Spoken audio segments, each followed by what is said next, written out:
안녕하세요, 방구석 평론가입니다. 하정우, 김남길 주연의 신작 범죄 영화 브로큰이 2월 5일에 개봉하였습니다. 두 배우는 5년 전에 개봉했던 클로젯에서도 함께 주연으로 출연했고 공교롭게도 똑같이 2월 5일에 개봉했는데 이번 신작은 어땠는지 후기 바로 시작해보겠습니다. 배민태라고 동생 때문에 사람도 죽일 수 있어요. 너 내 동생 죽게 된 거 어떻게 알았어? IP 주소 하나만 찾아줘. 그래서 죽이고 싶었던 거야?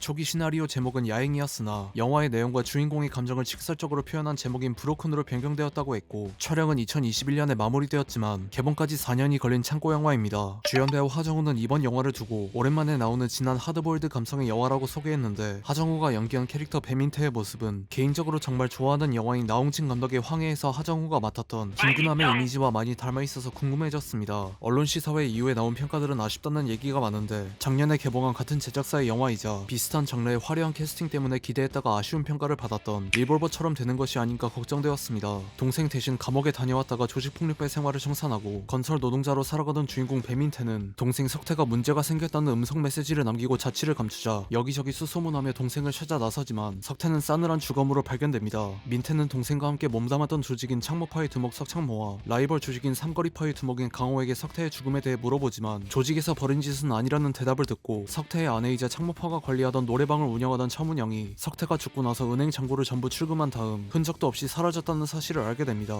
민태는 우연히 문영의 행보를 묻던 남자를 발견하고 석태와 문영이 함께 살던 집으로 향하던 남자를 따라 들어가자 문영과 알던 사이였다는 사실을 듣게 됩니다. 문화센터의 문학특강 강사이자 무명 작가였던 강호령은 강의에서 만난 문영이 약에 취한 남편에게 가정폭력을 당하고 있는 처지를 듣자 문영의 이야기를 야행이라는 소설로 출판하고 베스트셀러 소설 작가가 되었지만 소설 속 내용이 현실에서 벌어지면서 더 큰 주목을 받게 됩니다. 민태와 호령은 각자 다른 이유로 문영을 추적하고 석태가 죽던 그날의 진실을 파헤치는 내용입니다. 예고편과 시놉시스에선 동생이 어떻게 죽었는지 진실을 밝히려는 민태와 자신의 소설로 살인사건을 예언한 호령이 대립하는 내용처럼 예고되었지만 김남길이 연기한 강호령의 비중이 주연이라고 하기엔 생각 이상으로 적고 오히려 창모파의 석창모와 병규 그리고 담당 형사인 박형사의 비중이 훨씬 많아서 야행이라는 소설과 캐릭터 강호령을 극에서 빼버려도 스토리에 큰 지장이 없을 정도입니다. 이런 점에서 현실을 예언한 소설을 둘러싼 미스터리 스릴러 내용을 기대한 관객들이 크게 실망할 것이라 생각하고 제작사 사나이 픽처스의 단골 장르인 느와르 영화의 면모도 애매한 것이 액션씬들은 합을 잘 맞춰서 찍은 느낌이 났지만 주인공 배미태가 굳이 왜 죽은 동생의 아내를 찾기 위해 수많은 조폭들을 쇠파이프로 두들겨 패면서 전국 방방 곳곳을 휘젓고 다니는지 납득할 수가 없었습니다. 민태의 동생인 석태는 초반부에 사망하기 때문에 비중이 많지 않지만 작중 묘사되는 모습은 약에 취해 아내 문영을 무자비하게 폭행하는 악인으로 그려지며 석태를 조직의 세계로 인도한 것이 민태 본인이기 때문에 죄책감을 느낀다는 묘사도 문영을 추적하면서 민태가 벌이는 기행들 때문에 와닿지 않았습니다. 그러다 보니 주연 배우 2명과 정만식, 허성태, 임성재 등 뛰어난 연기력이 검증된 배우들이 출연했음에도 영화에 나오는 캐릭터들 중 공감할 수 있는 인물이 단 한 명도 없었고 보면서 계속 캐릭터들의 행동에 의문을 품게 되었습니다. 러닝타임은 1시간 40분으로 그렇게 긴 편은 아니지만 내용이 뒤죽박죽이다 보니 체감상 훨씬 길게 느껴졌고 하정우가 인터뷰에서 밝힌 바에 따르면 원래 호령의 분량이 더 많았고 베스트셀러 소설 야행과 관련된 내용이 흥미진진하게 펼쳐지지만 후반 작업에서 약 30분가량이 편집되었다고 하는데 잘려나간 호령의 분량을 살렸다면 많은 의문점들이 풀리고 완성도가 높아질 것 같긴 하지만 결말 자체가 허무하다 보니 보고 나서의 찝찝한 기분은 똑같지 않을까 싶습니다. 브로큰은 하정우, 김남길 두 배우가 대립하는 미스터리 스릴러로서도 애매하고 신세계와 아수라 등 하드보일드 느와르물을 주로 제작하는 사나이 픽처스의 신작으로서도 실망스러웠는데 둘 중 하나만 했다면 조금 더 완성도가 높았겠지만 둘 다 하려다가 이도저도 아닌 영화가 되었다고 느꼈습니다. 사나이 픽처스의 최근작들이 다 실망스러웠지만 올해 개봉 예정인 차기작 악마가 이사왔다는 의외의 히트작이었던 엑시트를 연출한 이상근 감독의 신작이라 한번 믿어봐도 되지 않을까 싶습니다. 여러분들은 브로큰을 어떻게 보셨는지 댓글 남겨주시면 감사하겠습니다. 이상 시청해주셔서 감사합니다.